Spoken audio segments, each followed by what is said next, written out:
Yeah, what up, baby? It's DJ Sus One, the feature presentation. And right now we got my team here because we got a new record out called Bring Your Body. My brother Kofi Black and Here. Nefatari, Queen Nefatari. What's good, people? What's good? Hey, What's good? up? All right, so look, I'm going to treat y'all, I know that we got this record out together, Bring Your Body, which is streaming everywhere right now. But I'm going to treat you guys like I don't know y'all. And I want, the people who are listening to this right now to get to know y'all. So let's start with Kofi. Kofi, where are you from, and how did you get into music? From Staten Island by way of Ghana, West Africa. Shout out to my Africans, my real Africans. Listen, how did I get into music? Mom's is a preacher. My pops was a African musician. He was in the business out there.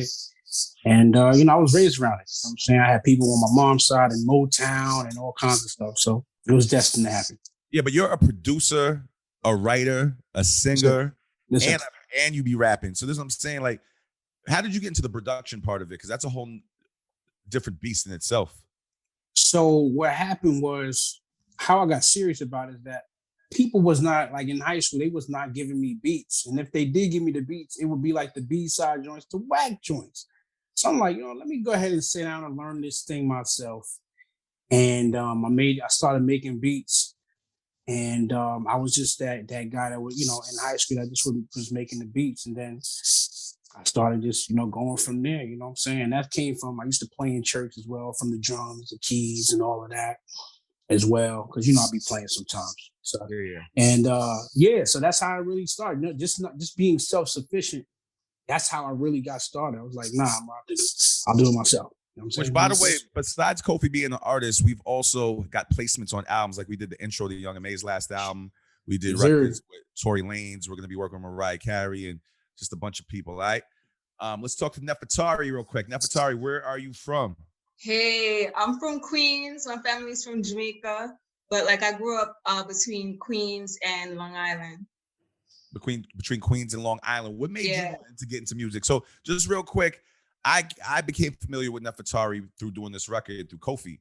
And I was like, wait, who is the voice on this hook right here? Because she sounds dope. And it's Nefatari, who we're going to be doing more work with. But, this is actually genuine because me and Kofi have known each other for years and have worked together. But I actually genuinely don't really know much about you.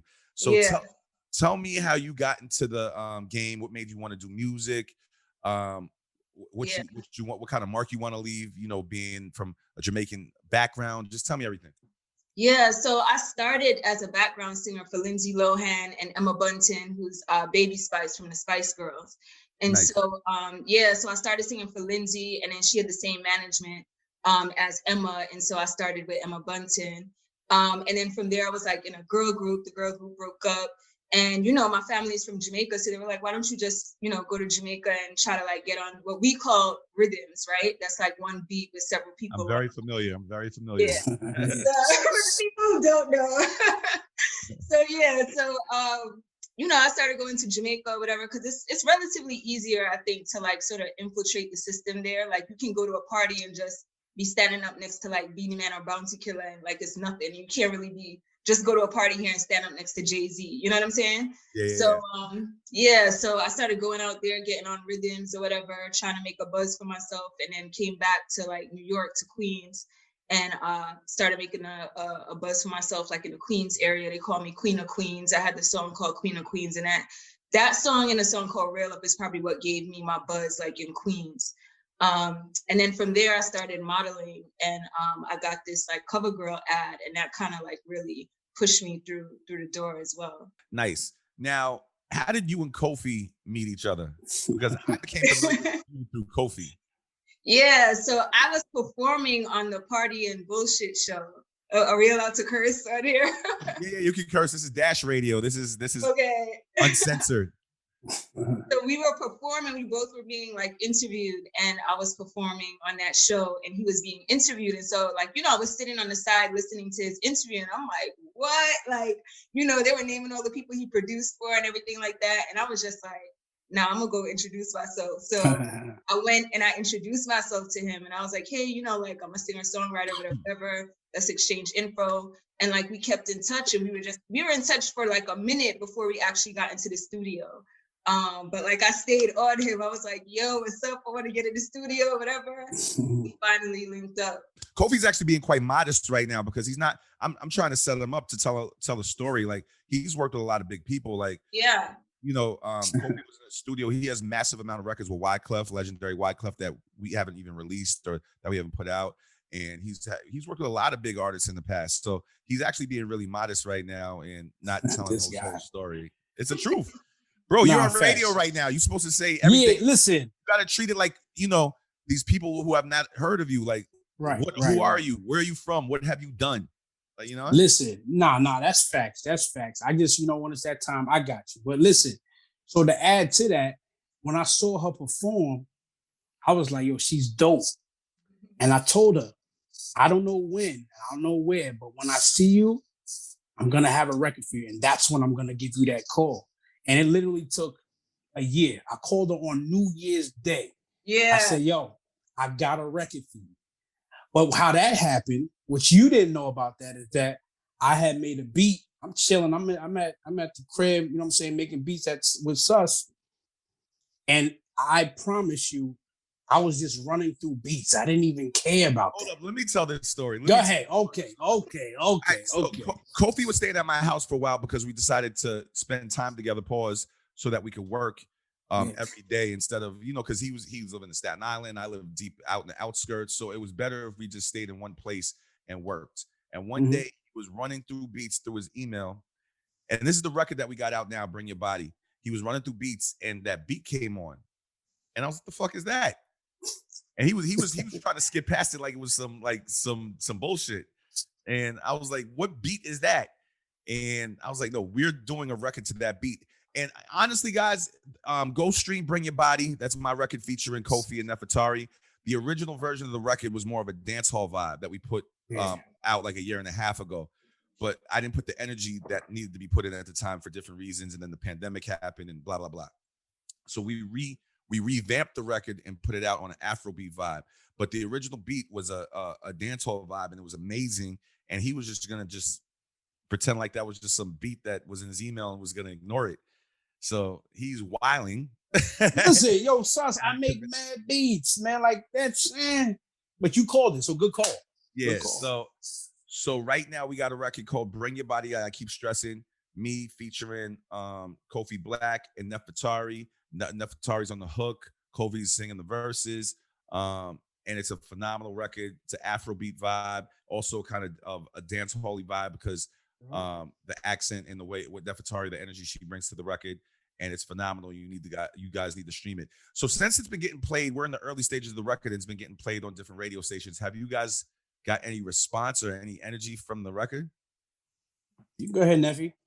Yeah, definitely. I've been putting out records, so like I'm used to kind of gauging how people are feeling it, and I'm like blasting it like everywhere, WhatsApp, whatever, and like people are like texting me back like, Neff, this is dope, like don't sleep on it, Neff. And I'm like, I know, like, so, like people are loving it. DJs are hitting me up, DJs from like, the dancehall scene that I have relationships with, like in Queens, Brooklyn, all the local DJs are hitting me up like, yo, Neff is tough. So yeah. Kof, what about you? Yo, listen, man, I ain't gonna front. I can't even go get a bacon, egg, and cheese sandwich no more, man. It's fire. Like, listen, what's crazy is that it came on actually in a couple of bodegas a few times. And I walk into the store, you know what I'm saying? And, I got a couple sandwiches for free just because of that.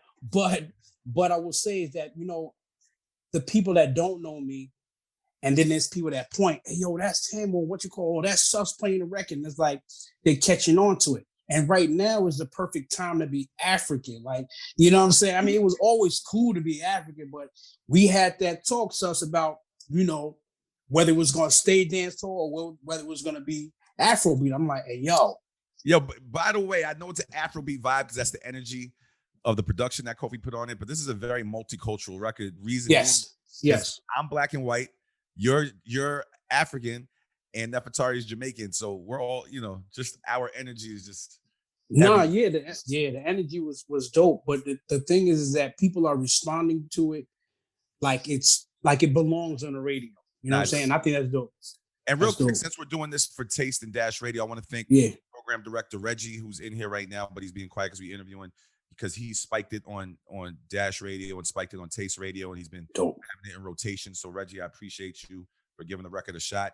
And also, we got the Bring Your Body Challenge that we've been doing on social media, on TikTok and Instagram. And dancers have, we're still at the very, very, very early stages. We haven't even done a video yet. We haven't done a lot of things yet. But at the early stages, people have been doing the Bring Your Body Challenge on their TikTok and Instagram, and they've been very responsive on this dance contest. And we're going to continue to do that for a while, looking for people to be in the video and just people just giving us their energy, just trying to do their own thing to the record. Now, to get to know you guys a little bit more, let's start with Kofi again. Kofi, you're a producer, writer extraordinaire, artist. Yes, sir. Who was your inspirations? Because I know you've produced, like you came up with Wu-Tang. You know, when you came up with Wu-Tang. At one point, you were working with Brucey B. Like, these are classic names in the game. Then you were working with Wyclef, and you work with me, and you've even done work with Lil' Kim and a bunch of people. You've done this stuff with Tory Lanez and Young M.A. and different people in the game. Who were your inspirations as a producer and artist? And who made you become you? Who was your inspiration? All right, so Kofi is a melting pot of so many people. Like, I don't just listen to one thing. I'm just not. You really can't put me in the lane, because I'm going to start off. I can go from Chicago to Prince, Michael, MJ, of course, Brian McKnight. I can go through. But these were your inspirations that made you want to create music? Absolutely. I mean, obviously Wyclef, you know what I'm saying? He's dope. Busta Rhymes. There's so many people. It's just that whatever I'm feeling. I mean, Stevie Wonder as a vocalist, as a singer, Lionel Richie as a writer. There's so many influences that I pull from, and that's why I make music. I'm just a vibe. So everybody from Sakwade from Ghana. You know what I'm saying? And I have so much going on in Africa right now. That's the Reggie Rockstone. There's so many people. Nas Barkley, you know what I'm saying? Like CeeLo Green. Like I go from so many places. So as a producer, Timbaland, because he wasn't afraid to go left. Tim is for me. That's for me though. Okay. Dre, all his beats sound like a movie. You know what I'm saying? I think that, Kanye, you know what I'm saying? He's different. There's a No ID. A lot of people don't say his name, but No ID is different. I mean, there's a lot of people. So you're saying a lot of people. Nefatari, who were your inspirations that made you want to do music? Well, in my house, I grew up listening to what was played in my house was like Dennis Brown, Sanchez. Those are like old school reggae artists. But the artists that I loved were like Lauryn Hill, MIA. I love MIA. I love Lauryn Hill just for what they stood for. You know what I mean? Like just independent, strong women who are a little bit to the left. You know what I mean? They have MIA has her own swag. So like, I love that about them. Do you feel like today, I'm just asking you because you're a female, do you feel like, because this is a debate that a lot of us have, that today's female, I'm going to say rappers, just there's no creativity. They just keep doing the same thing.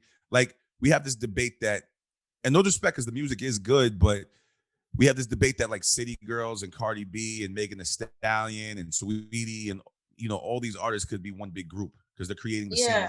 They're creating the same music with the same content, sexual content. Nobody's different. And in the early 2000s and the 90s, we had like Lil' Kim who did that type of content. But then we had Foxy Brown and we had Left Eye and we had Missy and we had, Queen Latifah and just so many different elements of the female rap. So how do you feel about the female rap today?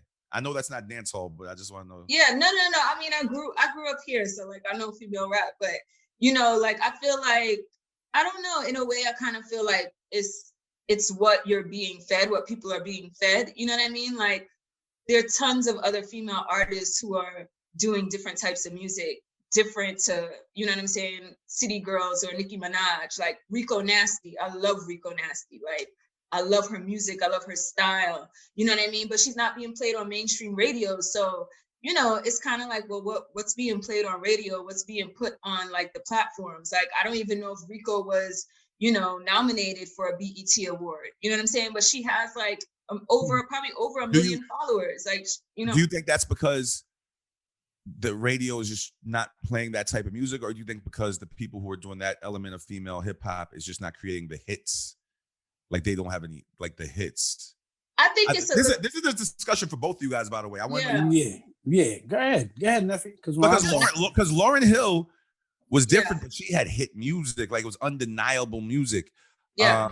And I might be wrong about some of these female artists, but do they have undeniable records where the radio has to play it? You know what I'm trying to say? Yeah, no, I think Rico definitely has commercial songs like Poppin'. I think like there was this one record that blew, and I think it was in Insecure, and it's called Poppin'. And to me, it sounds very mainstream. I think it's just the platforms are not, you know what I mean? She's not being put on those platforms. Like, you know, Coi Leray got nominated, I believe, for a BET award, but Rico didn't. You know what I mean? And it's kind of like, so now Coi Leray is more of a household name than Rico is. That doesn't mean that Coi Leray is any better to me. I love both of them. You know, I think it's just the platforms they're being put on. Kof? We can keep it a trillion on here? Yeah, no, I want you to keep it a trillion. Please. Okay. So let's not act like there's not a system, meaning, you know, I think a lot of people are followers. And who's to say what's a hit now? Because back in the day, they used to examine these records and be like, yes or no. And now it's like, let me look at the numbers. Let me see how many people's following you. And this is going to be a hit. Let me stop you right there, which I feel like is bad in this era because people will get followers because of sexual content. Like, you know what I'm saying? Absolutely. Yeah. Sexual. So how do you say this is not a hit because they're not leaving sexual content? Like, of course you're going to get followers if you're pretty girls showing a lot. Like, of course you're going to get followers. Of course your analytics is going to be high. So I just don't understand why they judge strictly off of that, in my opinion. Because that might be a big reason why everybody's doing the same shit. Like, you know what I'm saying? Of course, they're doing what has the followers. Yeah, that's what, you know, you're doing what works. I mean, it is what it is. I mean, there's certain DJs, there's certain people that are taking their risk saying, yo, I believe in this. I'm going to play this. You still have to respect the DJ because, you know what I'm saying, they're still the ear to the street. They're the balance. They're the people. They're the gatekeepers. So, like, if they're not playing it at the parties and they're not putting it in the air, you know what I'm saying? You do have, you know, it's the DJ is really up against the internet. So it's different. Everybody claims to be a DJ. They're not DJs. So what's really breaking records? What do you do? We're in crazy times. How did you guys feel about, if you guys heard it, what T-Pain was saying a couple of days ago? About, just so you guys who's ever listening, T-Pain had a rant where he was like, do different music. That's it. Yeah. We already have this music. We already got it. Yeah. Megan Thee Stallion already does this music. Lil Baby and the Baby, you already have this music. Yeah. And I felt that in my soul because why in your spirit that somebody else is already creating. And that's the part. So how did y'all feel when you heard T-Pain said that? Oh my damn. Now listen. So watch this. This is, as a creator, it bothered my spirit. But as a businessman, I understand why it's happening. Because they're doing what works and they want the money. They're in it for the money. You know what I'm saying? So at the end of the day, he's like, yo, we got Dub Baby, Little Baby, Baby. Yo, listen, man, if I hear another little something, I don't want to hear it. You know what I'm saying? But then I sound old. I don't know. I'm good. I grew up in a time where originality was supposed to be everything. What were you about to say, Nefatari? Yeah, but I was gonna say though, like, how much of it though is the artist's fault, and how much of it is the like machine's fault? You know what I'm saying? Seth and Kofi, you guys know, like, there are tons of artists who's creating different types of music, but are they being heard? You know what I'm saying? I think the machine, and I'm assuming you guys are talking about radio and maybe TV. They're trying to compete with social media and streaming services and that makes sense. Internet. So if they're trying to compete, like, you know, back in the day, they were the gatekeepers. Whatever they played is what was going to move. But that's just not what it is nowadays. So when they're trying to compete, they're just going to play what the fuck they feel like they need to play to stay hot. So the whole it's a business. Yeah. The whole shit nowadays is fucked up. Yeah, it's a business. And at the end of the day, that's not going to change. That's going to always be there. All right, well, look, let's get back on the positive vibes. Let's do it. Bring Your Body, DJ Sus One featuring Kofi Black and Nefatari is out right now. We're at the very early stages. People are shazamming nicely. I appreciate you guys. Anybody playing it, we appreciate you. The Bring Your Body challenge where people are doing the dance and post it on their TikToks and Instagram. We appreciate you. We're going to be doing a music video at some point. But right now we're at the beginning stages. We're pushing the record. We want to do more interviews and everything. And that's where we at with it right now, man. It's getting a lot of traction, a lot of early energy. Anything you guys want to say about Bring Your Body? Listen, thank you to everybody supporting it. Such good call on that. You know what I'm saying? Because I definitely wasn't thinking about even doing that. Thank you, Neffy, for even, you know, coming on the track. You know what I'm saying? And I recorded her in Clef Studio too. I just pulled it through. I was like, yo, come through. And she recorded it. We went back and forth and exchanged ideas on the hook, on all of that. And it came out well. You know what I'm saying? And I was told, I'm just going to see what Such said about it. And so we're here. You get what I'm saying? So I think that's dope. I think that's dope the way all of this came together. You know what I'm saying? Yeah. Thank you to both of you guys for having me on the record. It's a dope record. Everybody go stream it. You know what I'm saying? Buy it. It's dope. And I just can't wait till we do the video and see what's going on. We'll talk about this offline too, but you know, with the energy of this record that we're trying to create over the next 6 to 8 months, I think me and Kofi was talking about doing a Nefatari dancehall record, but we'll talk about that later. Yeah. Oh yeah. Real quick, I need both of y'all to say y'all social media. Kofi, what's your social media? Kofi Black Music, KOFI BLACKMUSIC. Kofi Black Music. Holla at me. Neff? Mine is CoverGirl Neffy, COVERNEFFI at CoverGirl Neffy. All right. And that's what it is, baby. DJ Sus won the feature presentation. Actually, since this interview is concluding, let's get into Bring Your Body right now. DJ Sus won featuring Kofi Black and Nefatari. All right, let's get it. It's Taste on the Dash.